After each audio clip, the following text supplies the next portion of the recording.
because our deepest wounds often reveal our greatest purpose. Welcome to the Court of Connection. I'm so excited to have Emily, one of my very best friends, on the show today. Hey, Let's go. let's go, girl. We have no idea what's going to happen, but we're glad you're here. So, thank you so much, girl. Like, genuinely, this just feels like any other day. Yeah, girl. I mean, me and you are on the phone almost every day, multiple times a day. Multiple times. Clocking in hours. That's right. Yeah. And Emily and I have been, along with the rest of our group, have been on a really powerful journey lately, and just just like really changing and growing. And so I'm so excited to see what comes up out of our conversation here. But why don't you just start off first by telling me what is bringing you joy right now in your life currently? That's such a good question. What is bringing me joy? I would say, well, for a little context, I am a Gemini. Yes. Yes, she is. I am a Gemini, and I am a 7 Enneagram. So you put the two of those together, and I am very much someone who gets really lit up easily and really just loves to learn new things, you know, and like sometimes it can be a bit of a defect because it's like, okay, and what's the next thing, and what's the next thing, and what's the next thing? Like, it's just like constantly trying to find, like, you know, the thing that's going on. But I would say at this particular time, just everything that we're learning right now spiritually, like this has been, and I'm sure you would say the same, like the most exciting time of my life.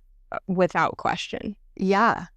And like we were saying the other day, it's like we've only been kind of in this like new spirals for 2 months now. And it has just been so exciting. Life-changing. I mean, literally life-changing. Like, and it's so cool to be on this journey together because no one really talks about like the loneliness that this journey can sometimes have, you know, like when you're waking up consciously on a level that you never have, and a lot of the people around you are still kind of asleep and operating in the same ways that they always have. And that's okay.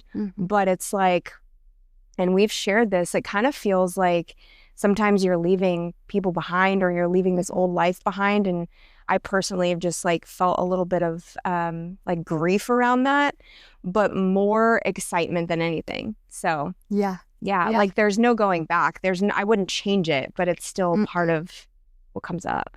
Absolutely. Well, and even the part that the both of us have experienced where I take this excitement and it's like the forefront of my mind, and it's all I want to talk about. And so then I go and I'm like trying to talk to everyone about it, and I'm trying to get everyone on this path. And, you know, it's been so lovingly brought to me like, hey, sometimes that comes off not great. Yeah. You know? Like sometimes little arrogant, little spiritual hilltoppy. Yeah, exactly. Exactly those words. Like sometimes when you do that, it feels like you're coming from a spiritual hilltop. And from my perspective, there's like this little girl who's just like so excited to share her new toy, you know, and like she wants everybody to play with it and like come check it out.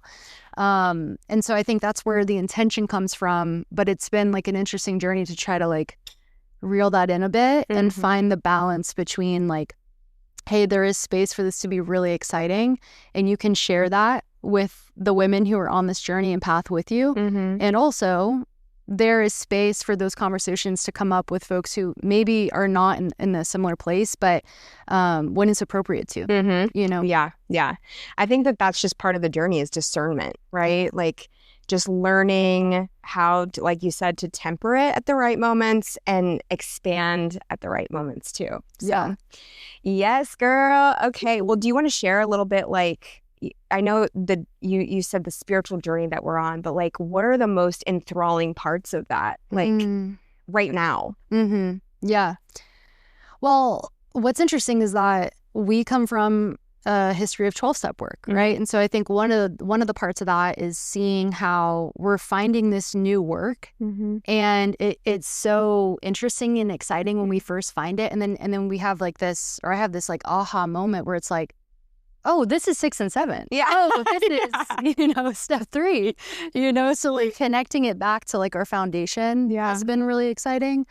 But I would say just like learning so much more about myself during this time. Like I feel deeply that really like the last year of my life has been so foundational in learning who Emily is, and I love this moment where we were at our friend's house and doing our little like women's circle, and the question was brought to me of who are you? And my immediate answer was, I don't know. And then I was like, wait a minute, I think that was an old answer. Like that answer doesn't apply anymore. That came from Emily a few years ago. Yes.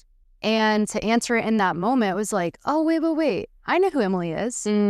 She is, yada, yada, yada. So I think just like getting to know myself better throughout this process and finding these different pieces of work that are just like, oh, wait, that's interesting. And that's interesting. And like, it almost forces the logical side of me to come out too, to try to like, she tries to come out and like piece it together. And so the balance and like the discernment of that, of like being able to pair like, okay, so there's a time and space for the logic and there's a time and space for just like all spiritual. Yes. Yeah. And a lot of people have been like, what is this podcast about? And I've said it so many different ways, but I feel like I've finally rooted in what the essence is fully. And it's like, we were all born whole. We are whole, right? We came into this world whole. We've always been whole, but things happen in our life that fracture that truth, right? Whether it's your upbringing, generational trauma, society, right? All of these things, they fracture this belief or this truth that we are whole. And like the whole point of life is the journey back home to ourselves, the remembrance of that truth that we are whole. And like all the different ways that we all get there, and it takes some of us longer than others. And then, my journey feels like I piecemealed, and I have so much to learn, but I piecemealed so much of this journey back home to myself. And then all of a sudden I feel like there was just like this fucking whack awake, which has been this journey the last couple of months where it's like, oh, I for sure believe that, and now it's just working through the old beliefs that continue to try to come up and challenge that, which I already know to be absolute truth, which is I'm whole and abundant and nothing can change that, So, I feel like it has been more subtraction rather than addition. 1,000%. Like how can I remove these limiting beliefs ultimately from the vessel? It's like, here's the vessel. And somewhere along the way, aka my entire life, limiting beliefs just like kept like being added into that. And so now we're at this particular time in our life where we're at the very beginning, which is so exciting.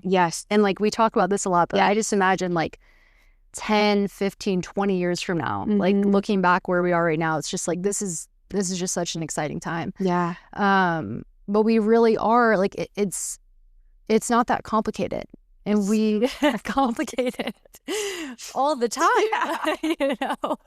Well, that's what we've been all learning together is like, there's been so many moments where we've been on this journey and we're like, it can't be that complicated. Like, it's got to be easier. And we're starting to step into that, like, that reality of like, oh, it fucking is so much easier than we make it out to be. 100%. I heard in a video the other day where it said like, the remembrance you mentioned. It was like the word remember. It's becoming the member again. Like I am a member of God. I am a member of Source, and I just have to get back to that place of where I know that deep in my truth. Because we forgot along the way, and then we remember, and then we forget again. And then we remember, and then we forget again. Well, and Danny Morrell said that one time in one of his videos. He was like, how would God act if God was walking around on earth? I think he'd be like, I don't belong here. They're going to judge me. No. And we are the creator. We are not God in his entirety, Mm-hmm. but we are pieces of the creator, Right. and an expression of creation. Yeah. So anyways, we already got off on a tangent. Yay. Yeah. Yay. So, well, Emily, I know who you are. Yeah. But tell us a little bit about you, who you are, whatever you want to share with us. Oh, man. Well, and what an interesting question, right? Because it just came up a couple of months ago. Yeah. And so I feel like today I can answer that with a lot more clarity and confidence. Mhm. But I would say what I know about myself is that I'm someone with a really big heart. I am someone who deeply loves water. Yes, you do. I'm such a water baby. A mermaid. Yeah, I am a mermaid, genuinely. And it's been so fun to like tap into that and be like, I actually am a mermaid. Yes, you are. Yeah. I mean, look at her. Yeah. She's a mermaid. I'd be a mermaid. I think I was in another life, or many. I'm someone who I think feels really deeply and is very empathetic. And, you know, from a young age, I remember just I love the feeling of camaraderie. I love the feeling of community. I love the feeling because as you know, I grew up pretty much like an only child, but I have 3 sisters who are a lot older than I am. And my parents were never married, so it was just me and my mom in the home. And it was pretty quiet for the most part. But I instinctively remember like the times where we would go to family gatherings, or, you know, I would go over to a friend's house for a sleepover and just feeling like this is the best thing. I love being surrounded by people. I love like the chaos. I love just like, and even to this day, like when the 4 of like me and my 3 sisters and my mom, like the 5 of us get together, like it is always chaos. Like someone is always usually crying, someone's like leaving or getting upset, and like although it can be like, you know, a lot, I really love being in those situations. I love just being around people, and I just love like what comes from, especially when a lot of women get together, you know. And I have a distinct memory of when I went to treatment, because we're sober girlies here. And so when I went to treatment, you know, I come in broken and not really like connecting with that piece of camaraderie or that piece of connection. Very, very far from it. And there was just this moment where all of us girls are laying out on the driveway in East Texas, and we're all laying out there and just staring up at the stars, and we're just laughing, like just belly laugh so hard. And that is one of the moments that I think will genuinely like pass through my brain when I'm on my deathbed, because I laid there on the concrete and just being like, this is it. Like, this is that feeling that I always chased after, you know, and found a version of that in drugs and alcohol. But this was it. Like, this was actually the feeling. And when I think back to that now, like knowing what I know, I think when we tap into places like that, it's like, because you're tapping into source, you're tapping into this ultimate feeling of connection, which is what literally God is, you know? And for us, I think we attain that easily when we're in a group of women. Yeah. Oh my gosh. I mean, I think back to before I got sober and how, like, I had women friends. Yeah. I mean, I had people I considered my best friends, but when I got sober, and it was all circled around social things, drinking, using, you know, it was always in that kind of element. And so when I got sober and you remove all of those things from me, I remember it took me a while. I was really intimidated by women. Like, I really just had this innate storyline that like, I was not good enough. They were better than me. They didn't actually want me around because, like I've mentioned, I grew up the fat girl, you know, and I had friends, but I remember I just looked through this lens of like, I will never feel like they feel, you know, like I will never feel loved and cherished and like that these people want me around, or that you know what I mean? And so which I know now was never real, but that's how I felt. Right. You know, it was like, I'm never going to truly belong. Mm-hmm. And then I got sober, and, you know, I did the whole hang around men. I'm the guy's girl thing for a minute. Same. And which, by the way, I'm here to tell all of the women in the world that if you think you are a guy's girl, you need to heal the wound. Yes. Because that's not true. That's not true. It's not true. It is not true. I don't care who you are, if you grew up playing sports or whatever. I'm not saying you're not a guy's girl, and you crave women. Right. And you're probably intimidated by women. 1,000%. And it's so much easier. I mean, I was talking to this girl that I sponsored the other day, and she's like, I kind of called her out in a loving way. I was just like, I've noticed that you're not like, you've been struggling, and you're staying close to the men. Yeah.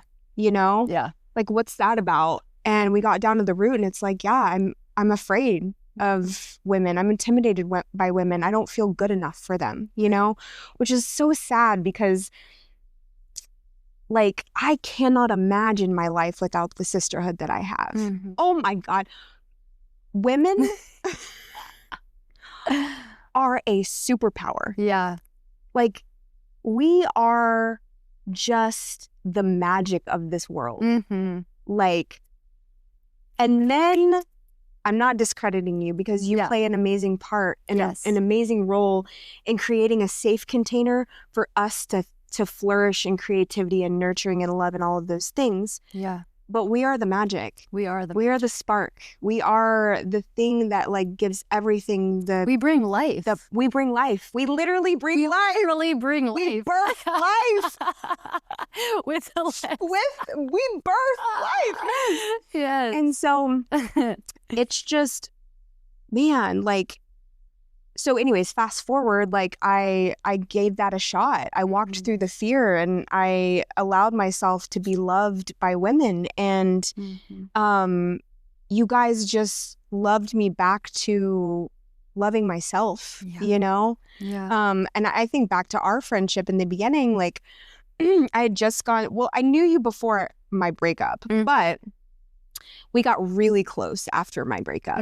And I just look back on that, and I'm like, girl, God knew. God always knows. You know, like, these people must know each other, you know? Yeah. I did not do the scissor motion. I did the scissor motion, but girl, that crossed my mind. I was like, I ain't gonna do it. Jeez, they knew it. Yeah. She's married. She's straight.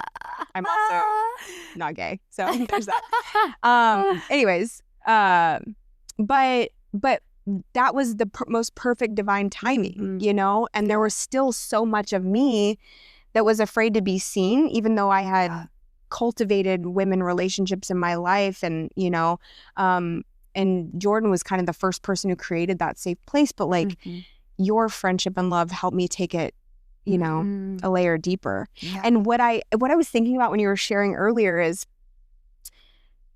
one day I'd love for us to like get into human design, and put all of our charts together, because I do think that we end up with all of the missing puzzle pieces, and you had this defined throat, right? Yeah, girl. She'll talk. Maybe she'll circle that.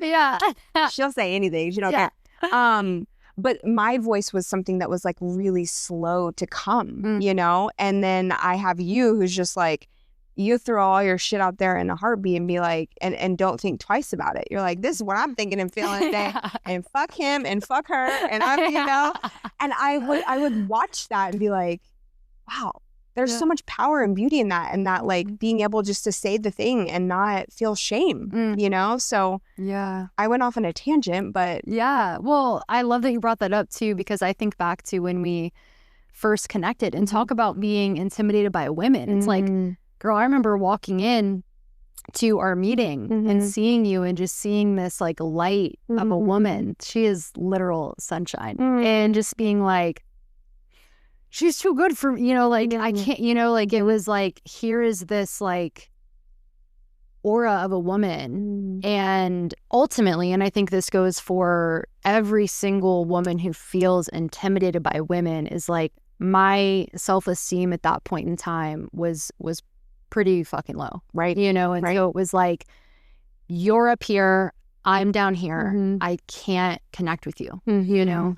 And what a blessing that we connected during that time, girl, because even the things that I was going through in my life during that time of like, just, you know, like I mentioned, like very diminished self-esteem, not tapped into who I am as a person, which it's all divine timing, right? Like I had to go through those periods of time, you know, but it's like God hands me on a silver platter the perfect woman to be like, hey, and we're gonna like open that up, you know, and we're gonna like dig a little bit deeper, and then you're gonna meet her, and then you're gonna meet all these other women, you know, absolutely, which has now turned into this divine circle that we have. Yes. So just amazing timing. Yes, absolutely. And like what I know now, and I think you do too, is that whatever you saw in me then, it was just a reflection of you. It wasn't realized yet. You know what I mean? Or it was forgotten. Yeah. You know, but like the things, this is what I know to be absolute truth now. The things that I admire in someone else and love about someone else is literally just a reflection of me. Yeah. You know? Yeah. They're my most favorite parts of me. Yeah. You know? Yeah.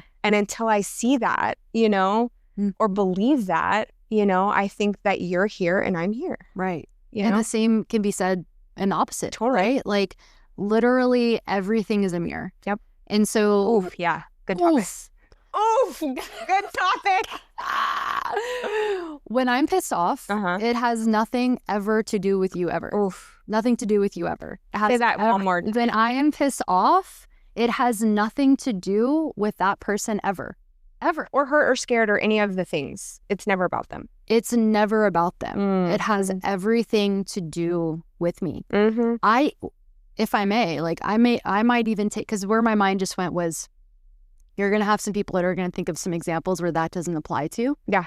And so I'm here to say, like, even as someone who has been a sexual assault survivor, like that person is forgiven. Yeah. And although, yes, that person was sick, I was in a place where I was so diminished spiritually and on a soul level to where what ended up taking place, I think, was just a reflection of where I was. Yeah, 100%. You know? And that's like, I even feel like, oh, don't say that out loud, but it's like, genuine freedom comes from true forgiveness. Yeah. And especially when you're in a relationship. And with my husband, it's like, yeah, he pisses me off, you know, pretty frequently. And it's like, the freedom is literally like, oh, and I'm not mad at you once again. Yep.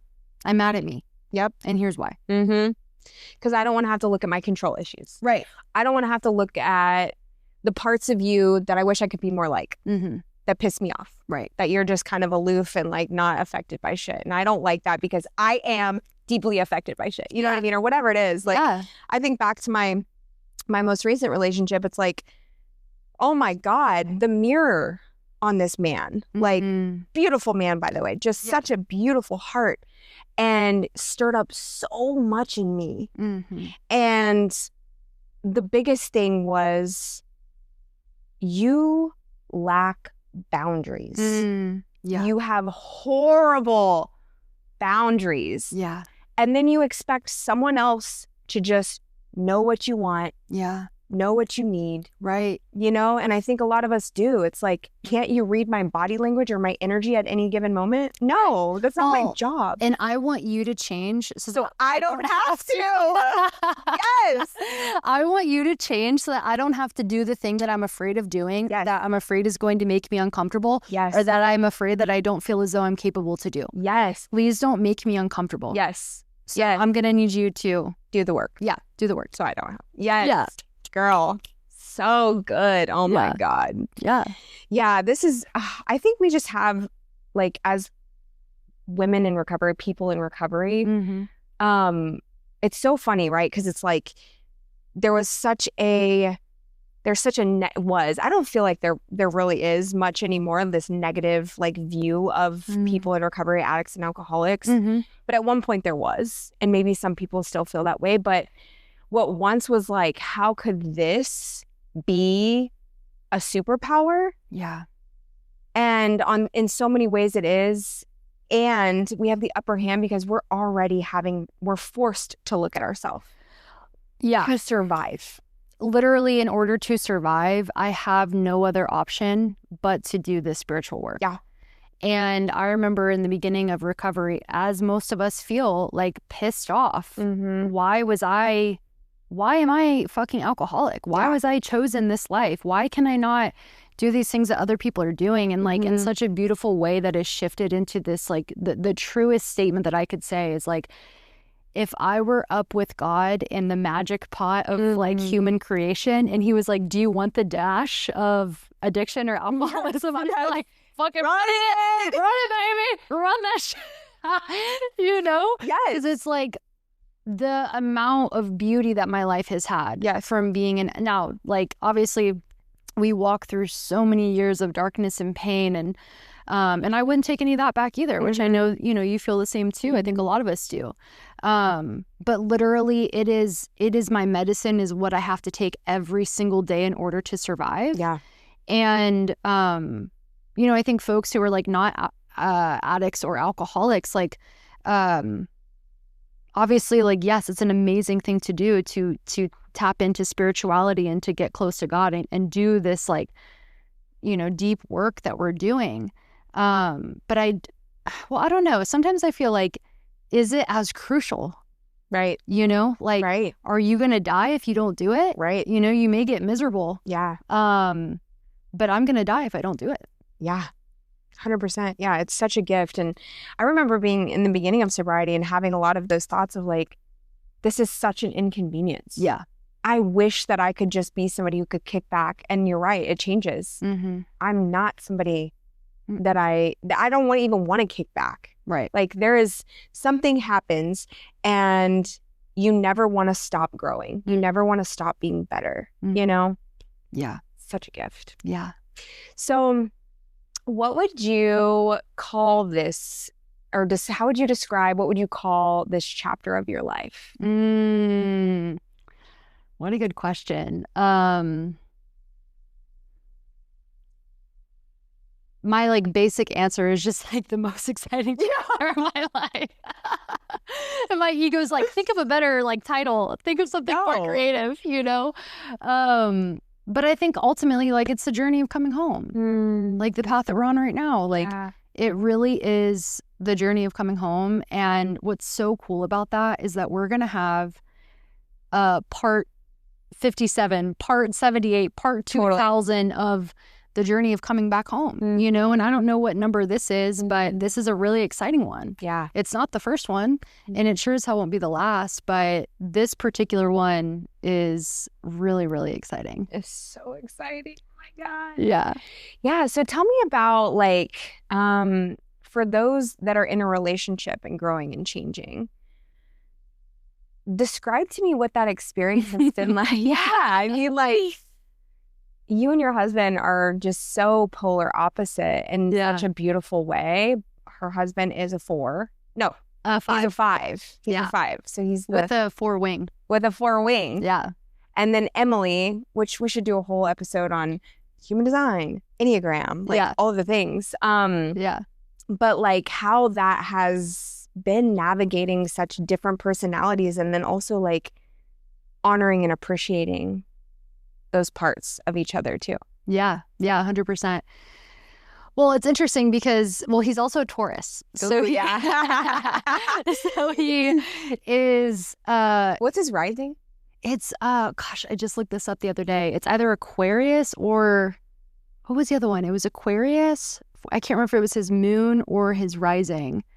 And then I cannot remember the other one. That's okay. But he has 2 earth signs. And then the other, I think, is air. So what's interesting about that is that he's very grounded and very stable and is kind of like a creature of habit. And a Gemini is like, you know, like, and a 7, right? Like, let's, you know, go and do this and do that and be spontaneous. And what about this? And what about that? And what's the next thing?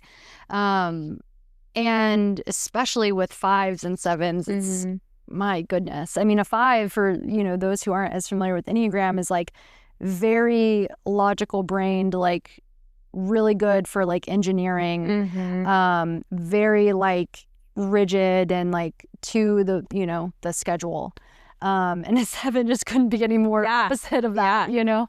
So anyways, I think the most interesting part of it is that, or one of the most interesting parts is that all of my relationships before my husband were with men that were very similar to me, and just like young toxic love, you know, and like that passionate, like crazy, I don't know what they're doing, they don't know what I'm doing, like it was just like all over the place. No security in that. And so when I got into this relationship with my husband, it was like, oh, you're like a nice guy. And even when we first met, I was, you know, I'm like newly sober. So I don't know anything but this like chaotic love, you know, like that's what I knew. And not to say that like the men that I dated like before my husband, like none of them were bad. It was just like, it was just very different, you know? And so, I think when I first met him, it was like, oh, I don't really know if I'm like into this. Yeah.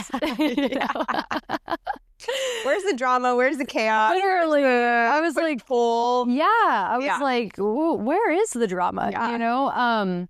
And so I really wasn't attracted to him in the beginning. And then I remember I still had like some more drinking in me. I still had some more crazy in me, and I went out and I relapsed, and I had come back, and I was really burned by that. I was really burned by my latest like outing, and I truly was beaten to the state of reasonableness, where I was like, I'll do anything, like truly, I'll do anything except for not date a boyfriend.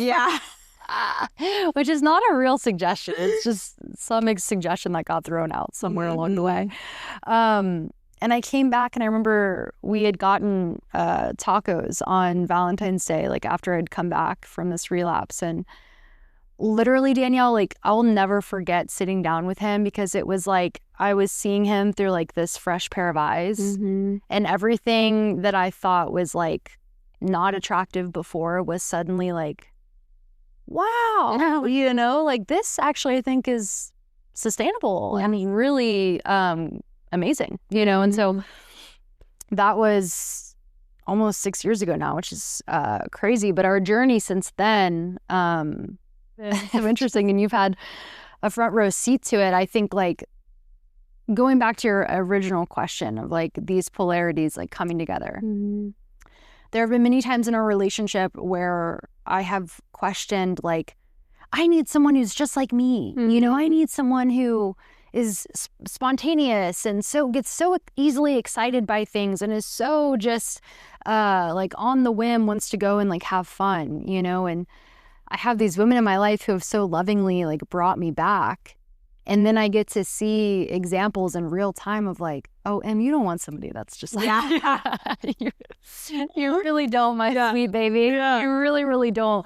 And it has been so cool that when I get brought back to that truth, and then God will show me this example of that in real time through my husband right after that, where it's like, thank God you're more logical. Yes. Thank God you are more like by the book and more rigid. And thank God I bring you out of your shell. You know, like seeing how we both have grown in this relationship over the years, where it's like I have at times leaned more into my logical, you know, okay, maybe we don't spend $500 just on a whim. You know, maybe we put that into our savings account.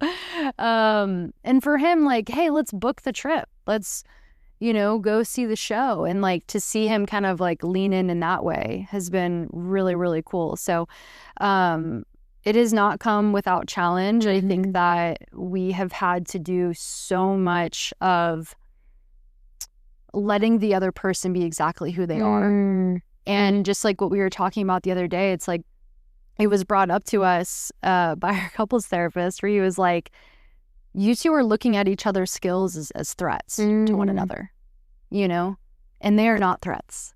They are very much here for the good, and they can very much like flourish each other. His logic does not threaten my spontaneity. I never know how to say that word. Whatever. Spontaneity. And mine doesn't threaten his logical. Yeah. You know, like or his logic. That is an illusion, and that is a perception. And I think when we get deeper into like the conversation of like, we are literally moving through life like based on all of our past experiences, and the majority of what we're looking at is literally an illusion. Yep. It is not the truth. Yep. And so we spin up this story, yeah, which is, you're cramping my style with your logic. You're not letting me be free and wild with your logic. And that is simply, and you know, same with the reverse. And that's just not the truth. No. You know, and so when I can like ground and anchor back into that truth, it becomes really powerful. Yeah, absolutely. It was beautiful. And I think what's standing out to me the most is that we live in a society where there is this picture perfect relationship. I mean, it started with Disney princess and Prince Charming, you know, where it's like, I'm going to find the love of my life. They're going to wake me up and it's happily ever after. You know what I mean? And then you have social media and you have all these platforms that people are literally posting their best moments, you know? Yeah. Like most people are posting their best moments. And so you have everybody else looking like at their relationship, right? With challenges and things, you know, cropping up. And they're like, the grass is greener. The grass is greener, you know?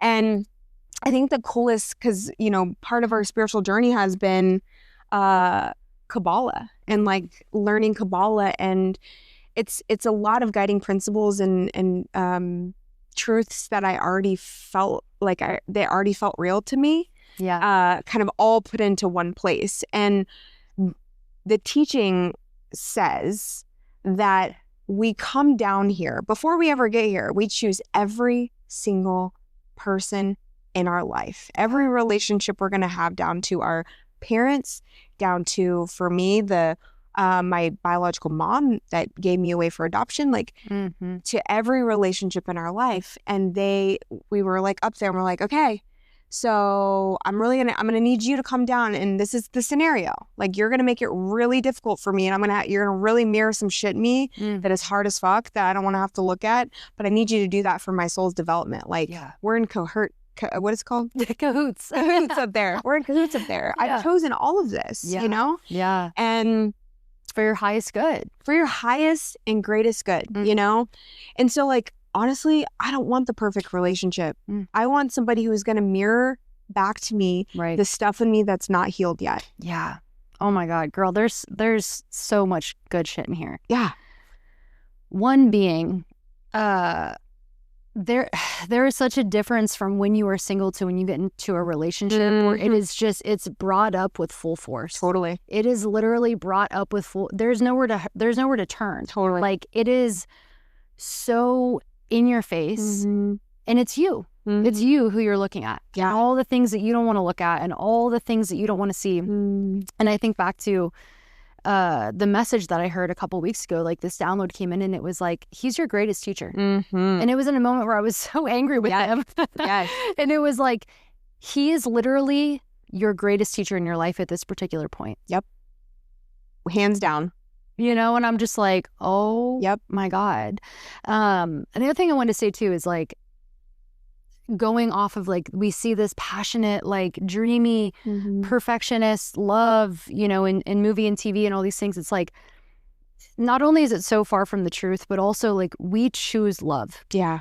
This is a choice, and this is something that you don't get into a relationship and you don't have to do any work. Yeah. Like, this is something where we're actively having to put in the work in order for us both to grow. And if I were to leave the relationship because it just isn't working, and not saying that, like, obviously there comes a time and a place where things just no longer fit. Yeah. But what I know today is, like, if I were to leave without looking at like the shadow parts that I don't really want to look at, I'm going to find myself in the next one. 100%. Like, it's not the person. Yep. Right? Like, if I'm going to get into a relationship, it ultimately is, okay, and are you willing to do some work? Yeah. You know, because it's going to come. Yeah. And that's the thing, right? Like, so many of us hop from relationship to relationship thinking that the relationship's the problem. And like you said, sometimes it's just, there is a pull apart, right? That's necessary. But only to find ourselves again, only to find ourselves in the same pattern. And so, why not work it out in what you got? You know what I mean? And that's, I've had the experience of hopping from relationship to relationship. And then I've also had the experience of doing everything in my power to make something fit that I was being called to walk away from. Exactly. And not really having like a lot of good reason for it. Just being like, and it doesn't fit. It doesn't fit. And I fucking hate that, but then, and so anyways, but the thing that happens is that people jump from the relationship to the next one, only to find themselves again. And then they're questioning or yearning or, wondering if they made a mistake. Right. Yeah. Well, and I think your latest experience is such a beautiful example of like, and we don't leave the second that we're like, and you know what, I'm feeling uncomfortable, so I'm going to go. Right. What it looks like is you feel the feeling of uncomfortability and there might be some confusion of, is this just not a fit or I'm not wanting to look at something? Sure. Right. And so, and I look at your experience and I look at some of our other really close friends too, where it's like, and so in that moment, I am going to do everything that I possibly can in the spiritual realm to fix that area of uncomfortability. I'm going to face it head on. Yeah. And then when all of that is done, if it still isn't a fit, then it isn't a fit. Yeah. Right? Yeah. But your experience with that was such a beautiful example because you didn't run in the face of, it's like, all right, I'm going to sit down and I'm going to do the thing that I really don't want to do. And I'm going to look at it and I'm going to really try to anchor in. And then, it just isn't. Yeah. It's so cool. You had mentioned this the other day because I definitely will have him on one day on the podcast one day. But I had never consciously uncoupled with somebody before in my life, and like we're still in the same circles and we're still, like there's still so much love there and gratitude and all of those things. And it's like, literally got to walk away from that relationship and with no hate in my heart. Yeah. Feeling like I did my very best, like, was it perfect? No. Did I do my very best? Yeah. I did, So anyways, I don't know why we got on the relationship topic, but I mean, it's a good topic. It is. It is. Where relationships running from themselves, Absolutely. Absolutely. They are not the enemy. They are not. And that's something that I try to like bring us back home to too when we're arguing. It's like, we're not arguing at each other. Yeah. Like we're on the same team. Yeah. Me and you play ball for the same team. Yeah. Yes. Yes.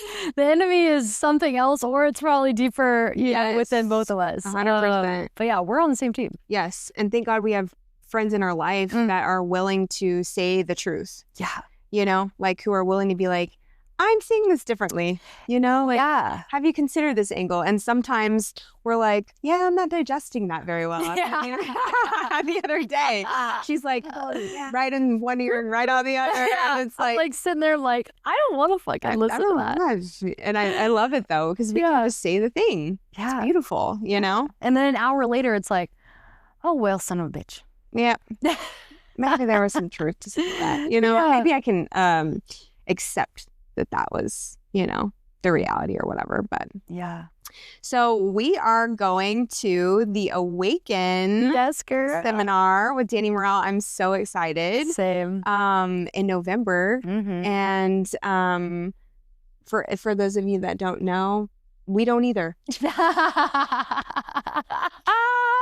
We really don't. We don't know what to expect either. I know there's going to be a lot of breath work and there's going to be a lot of mirroring the feminine and masculine energies and just, a lot of things. But I'm just kind of in this era of like, cool, retreat, seminar? Yeah. What's going on? We're going to do Alexi and Preston Smiles. Yeah.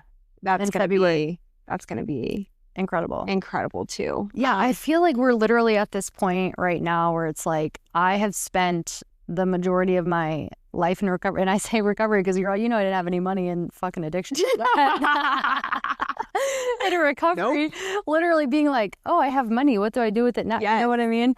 And it's gone to material things, and it's gone to clothes, and it's gone to like in this mission of like ultimately to change the way that I feel, right? Yeah. And I feel like now we're at a point where it's like, ooh, and I want to use that money to go to spiritual retreats. And I want to use that money for courses. And I want to use that money for books and anything to learn more about myself. And it's an investment in yourself. Yeah. Yeah. So what would you tell the listeners who are on their own journey to coming home to themselves? What's one thing that you want to say to them as they're walking their own journey home? Wow. Well, I would say like what my higher self has been saying to me, which is like, girl, just let the fuck go. Just let go. Like I'm also a Virgo rising.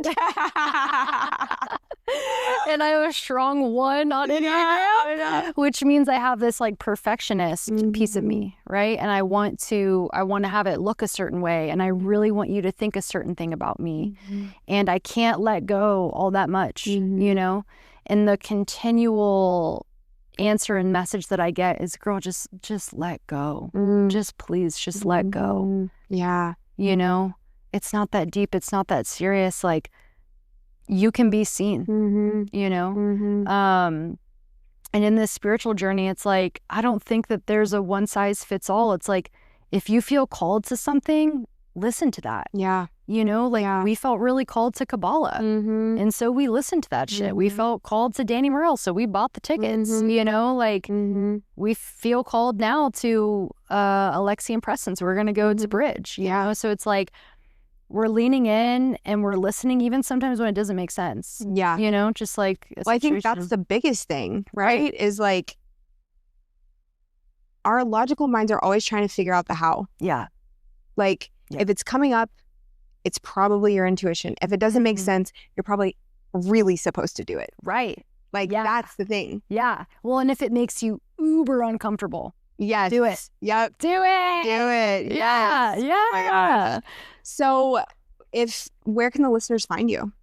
Oh, where can they find me? Well, I just started posting on TikTok. Yes. Literally, like, and I'll say this too, like, I am legit using TikTok as exposure therapy. Yeah. With the perfectionism that I have and like looking a certain way. Like, I am literally not on TikTok to like be a content creator or like make money. I mean, obviously, if those things happen to find me, sure, I guess. But I'm really doing it to remind myself that it's not that serious. Like, it's literally not that serious. So anyways, my TikTok is msolara. It's a new one I just created. I'm also on Instagram under that same handle. If you're in recovery, you'll see me around in Austin. Yeah. I don't know. No, I love it. You'll see me on the streets often. That's right. On the streets. On the street. Or you see me in Costa Rica. I love Costa Rica. Yes. 3 times a year she'll be in Costa Rica. Yeah, for real. You can find me down there. I know. So I feel like the theme of this episode is we are literally on a floating rock in space. It doesn't fucking matter. Do the thing. Live your life. Say the thing. Yeah. Take the action. Yeah. Like, just do it. Like, the universe is going. This has been my mantra lately. When you move, the universe moves. Yeah. Literally. You move here, universe right behind you. Yeah. Moving with you. Trailing you. It's just trailing you. Literally. Like, it is really not that deep or not that serious. Like, we live in a simulation, I swear. Yeah. And we've just been programmed to think that everything is so serious, so deep. And it's just like, and it's not. And it's not. And it's not. Like, we are really out here just like doing. And I think ultimately, like, going back to, another message for the viewers is like, do the fucking thing that makes you uncomfortable. Do the thing. Like, I don't want to post on TikTok and like stare at the fucking camera and like say some words. Yeah. But I'm doing it because it's like, like there's going to be some development out of this. Like, I don't want to go and like cry in front of women, which was something I struggled with for a while, and it's like, you were there on the night where the fucking unleash, it's guttural, like ancestral cry. It's like, I don't want to do those things. Perfect. So do that. Yep. Yes. Well, I love you so much. I love been so much fun, and I hope that you guys get something out of it. But may the cord that connects us all to each other and to spirit remind you that you are always guided, never alone, and always home.